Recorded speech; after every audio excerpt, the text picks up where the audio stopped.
खेसारी लाल लौंडा, मैं बोला था ना कि जितने तुम्हारे चट्टे पट्टे हैं उनको समझा दो। कोई मेरे ऊपर कमेंट ना करे। ये बात हम नहीं बोल रहे हैं, ये बात तो विश्व सुंदरी जी बोल रही हैं।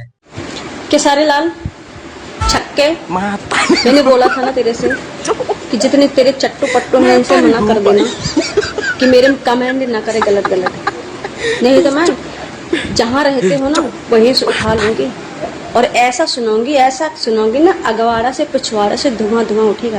अरे बाप, केसारी छक्के भरुए, तू भरुए, तेरे जितने चट्टू पट्टू हैं वो भरुए हो गए।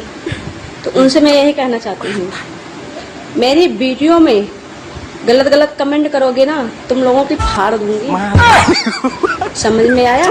ना ना, हम कुछ ना बोला, रउरे सभे कुछ बोल दीजा।